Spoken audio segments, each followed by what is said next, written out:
What do you think about the future of crypto and all that? I'm still bullish on crypto. I'm bullish. Obviously, it's way down right now. I mean, I took a hit. Everybody took a hit on crypto. So crypto divides into two different categories, if you will. There's store value, which is Bitcoin, right? Bitcoin, I don't care what the maxi says, Bitcoin's worth what somebody will pay for it. You know what the maximum number of Bitcoins out there are going to be, right? 21 million. Mm-hmm. That's it, right? And that's a good thing, but you've got to have people who want to own it and hold it in order for the price to go up. Yeah. And what happened when everybody was buying it? Price went up. It's a store of value. It's driven by supply and demand. I think it'll replace a lot of gold holders, people, who in the past have owned gold, and because no one owns physical gold. It's really just a digital transaction anyways, and Bitcoin's a better version of that than gold. Yeah. So I think Bitcoin's going to be okay, but where the price is going to go and when, it's just supply and demand. What about Ethereum? Ethereum, I like the best. Right? Oh, me too. But why?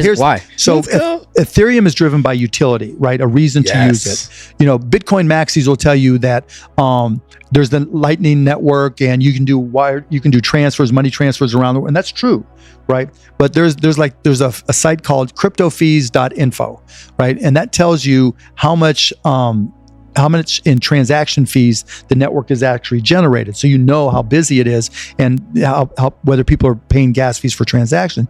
And you can see on Bitcoin, it's been going down, not up. Yeah. And on Ethereum, it's the same way, but there's millions of dollars worth of transactions that take place there. The issue is, what drove the price of Ethereum up is people needed to buy for gas fees for NFTs. Yeah. Mm-hmm. Right. And when everybody was just game over NFTs and everybody was going nuts over, people were minting them, that used gas fees. People were buying them, that used gas fees. People were trading them, that used gas fees. And so that utility is what helped push Ethereum up. Right. Once, the number of NFT transactions started to fall, then there weren't any natural buyers. And then it was the same, play to earn, is not going to work the way it's structured right now. So you need something that's going to be an application. It's like if you think about the early days of the iPhone and mobile computing, and we really didn't know anything about apps, right? And it was just like, okay, what apps am I possibly going to use? Then all of a sudden, Instagram's there. Social media. Man. Yeah, social media, bam, right? And now all of a sudden, okay, everybody's going to download Instagram. Every kid's going to download Snapchat. Every kid's going to download TikTok now, right? Yeah. Every kid's going to download even the YouTube app, right? And so that is utility. That forces people to use your iPhone, use the App Store, whatever. It's a great way of looking at it. Yeah. With Ethereum, it's the same type of thing. There's no app where you say, okay, we all got to use it. Yeah. That's what it needs. And it's not going to be like, okay, here's Instagram for Ethereum, or here's how do you Snapchat. think that happens then? Somebody just has a smart idea. They create it. Like more people got to was driving it up the whole time. And I'm an investor in OpenSea, and it's been great, right? Mm-hmm. But and then play to earn, I'm an investor in Axie Infinity, Mavis, and I think they messed it up, right? And they kind of got hurt because they got hacked, and so it's not fully fair. But you've got to have a reason for people to buy the token, whether it's Ethereum or another one, other than just speculation. Sure. Because when the speculators leave, it's like Dogecoin. Dogecoin's fun. Right? Dogecoin is kind of the starter drug for crypto. Mm-hmm. It's cheap, easy, maybe cheap. It is, right? It's just you can't do anything with Dogecoin though, can you? You can buy stuff. Go to Mavs.com. You can buy tickets. You can buy whatever you want. Yeah, for sure. Oh, yeah. Wow. When people were buying and trading Dogecoin a lot, we were making thousands of dollars a week, 10,000 a week here and there, right? So it was real money for us.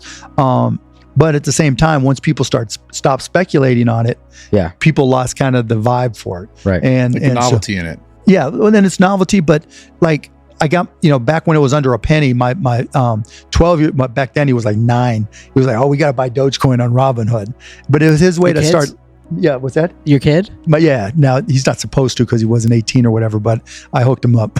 Yeah, that's so spent funny. $11 or whatever. He's into that young? Yeah, and now he set up, he took his PC that he has for school and he mines Ethereum on it. And he's like, well, I don't think the Ethereum 2.0 is going to happen. So I'm going to keep how old is this kid? Now he's 12. But, in crypto in general, you need a reason to buy the token. Right. And if it's just for speculation, it's going to go up and down. It's probably going to disappear at some point because 95% of the blockchains are going to go. Mm-hmm. There's just no reason for them to exist. But overall, you think Ethereum, Bitcoin? I think Ethereum, Bitcoin will survive. I just don't know what the price is going to be and when. Right. And I do think with Ethereum, with smart contracts, like the reason I got excited about Ethereum, I went in and I just said, okay, what's all this buzz about an NFT, right? And so I went and put in an NFT, and as I'm setting it up, and getting ready to mint one little field said royalties, right? Because when you mint an NFT and you set a royalty percentage, 5, 10, 20, whatever percent, and then it gets resold, you get paid a royalty. Yeah. Right. Mhm. There's nothing else in media that allows you to do that. Yeah, it's pretty crazy. Right. So you guys make money from your selling of products, you know, and I don't know if you do ads or whatever, but you know, you're a platform. But if you wanted to sell, you know, your podcast, you know, you could, but there's just no way really to monetize it after that first sale. Yeah. And for most content, there's no way to monetize. Like you've been in a YouTube game forever, and if it's downloaded or watched and That's it. shared, that's it. I'll look every now and then. If there's something that just catches my eye, it's just cool. And I'll buy it. I'm not going to spend thousands of dollars, but I'll spend $10, $20, $50 on an NFT if I think it's good. And if you want to check them out, I actually created a little company. I had somebody come in and code called lazy.com.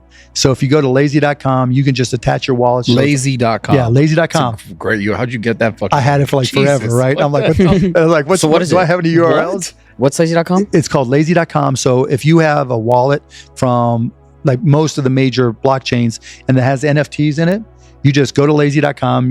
Takes 2 seconds to set up an account. You connect your wallets. And then, you know, if you want to see my NFTs, you go lazy.com/mcuban.